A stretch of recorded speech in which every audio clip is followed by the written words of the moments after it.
Well, hello. This is the Encourager, Queen C, no longer bound, here with the 48 Laws of Black Empowerment.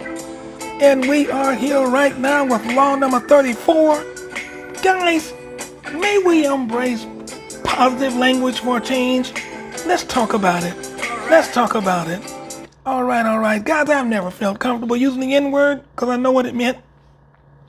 But as the author is saying here, this isn't an appeal to stop using the N word, it should be, but more of an appeal to start using more positive language.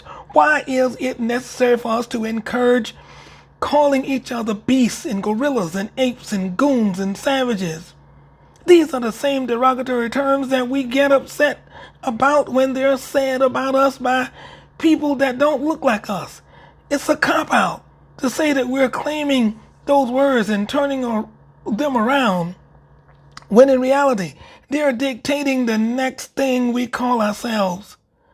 That's not taking control, that's being manipulated. Now, whenever we turn on the radio, we're bombarded with nothing but negative labels for our people over and over again. Savage, which means chiefly in historical literary context, a member of a people regarded as primitive and uncivilized.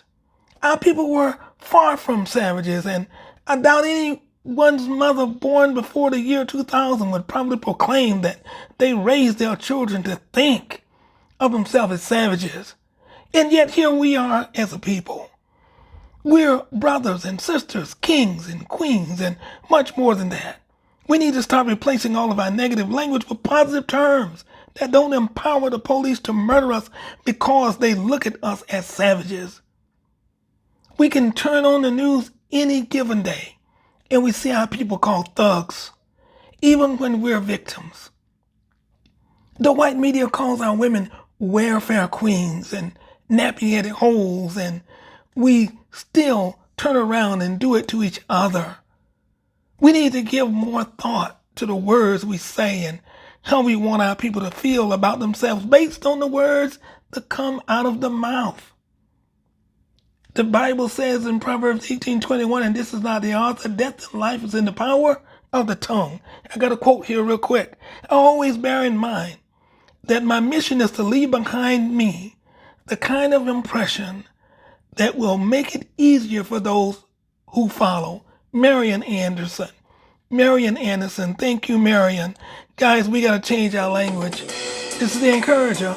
Queen C, no longer bound. Let's change the way we